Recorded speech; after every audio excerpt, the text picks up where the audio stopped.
2023 সালে এই বটতলায় শিক্ষার্থীরা তারা একটা কোরআন তেলাওয়াতের আসর করেছিল। কোরআন তেলাওয়াতের আসর করার পরবর্তীতে বিশ্ববিদ্যালয় প্রশাসন শিক্ষার্থীদেরকে শোকজ দিয়েছিল এবং পরবর্তীতে শিক্ষার্থীদেরকে বিভিন্নভাবে হ্যারাসমেন্ট করা হয়েছিল, সেটা আপনারা জানেন।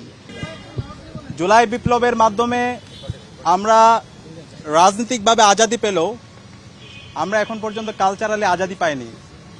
বাংলাদেশে স্বাধীনতা পরবর্তী বাঙালি জাতীয়তাবাদ নামে আমাদের উপর ব্রাহ্মণ্যবাদী যে সংস্কৃতি, কলকাতা যে সংস্কৃতি চাপিয়ে দেওয়া হয়েছে এবং সেই সংস্কৃতির মাধ্যমে ইসলামের যে সিম্বলগুলো আছে সেগুলোকে কর্নার করা হয়েছে, সেগুলোকে ক্রিমিনালাইজ করা হয়েছে, সেগুলোকে প্রবলেমেটাইজ করা হয়েছে এবং তার প্রতিচ্ছবি গত 5 দশকে আমরা দেখতে পেয়েছি। আপনারা জানেন এই ঢাকা বিশ্ববিদ্যালয়ে 2023 সালে এই বটতলায় শিক্ষার্থীরা তারা একটা কোরআন তেলাওয়াতের আসর করেছিল। কোরআন তেলাওয়াতের আসর করার পরবর্তীতে বিশ্ববিদ্যালয় প্রশাসন শিক্ষার্থীদেরকে শোকজ দিয়েছিল এবং পরবর্তীতে শিক্ষার্থীদেরকে বিভিন্নভাবে হ্যারাসমেন্ট করা হয়েছিল, সেটা আপনারা জানেন।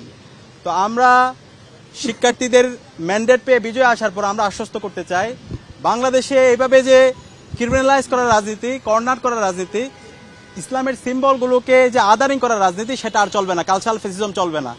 আমাদের শহীদরা জীবন দিয়েছিল কালচারালি আমাদের যেই স্বাতন্ত্র্যবোধ আছে, আমাদের যে ঐতিহ্য আছে সেটাকে ফুটিয়ে তোলার জন্য।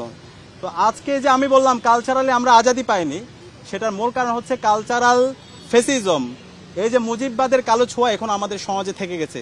এখন আমাদের বিশ্ববিদ্যালয়ে বিভিন্ন জায়গায় সেই কালচারাল ফেসিস্টরা বিভিন্ন ধরনের ষড়যন্ত্র এবং চক্রান্ত করছে। তো সেই জায়গা থেকে আমরা শিক্ষার্থীদের ম্যান্ডেট পেয়ে বিজয় আসার পরে আমরা এই কালচারাল ফেসিবাদের কবর রচনা করব এবং জুলাইয়ের শহীদদের যে আকাঙ্ক্ষা, সে আকাঙ্ক্ষাকে আমরা বাস্তবায়ন করব। আমরা যদি আমাদের নতুন কালচার বিনির্মাণ করতে চাই এবং বাংলাদেশের যে সমৃদ্ধ কালচার সেটাকে যদি আমরা নিয়ে আসতে চাই, অবশ্যই আমাদের জুলাইয়ের যে শহীদদের আকাঙ্ক্ষা, জুলাইয়ের যে শহীদ, তাদের স্মৃতিগুলো আমাদেরকে নিয়ে আসতে হবে। এবং গত 1 বছর জুড়ে আমরা সেই কাজগুলো করার চেষ্টা করেছি। আমরা শহীদ পরিবারের কাছে গিয়েছি, আহতদের কাছে গিয়েছি, তাদের স্মৃতিগুলো শোনার চেষ্টা করেছি। বিগত সময়ে যারা ভিকটিম হয়েছিল তাদের ঘটনাগুলো আমরা নিয়ে আসার চেষ্টা করেছি।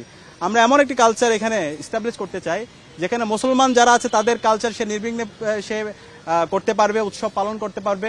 আমার যে হিন্দু আছে, আমার যে চাকমা, মারমারি, ত্রিপুরা, রাখাইন সহ সকল ধর্মাবলম্বীরাই তাদের নির্ভয়ে তাদের কালচার তারা চর্চা করতে পারবে এবং সেই ধরনের একটা কালচারাল সেন্টারের হাব হয়ে উঠবে ঢাকা বিশ্ববিদ্যালয়।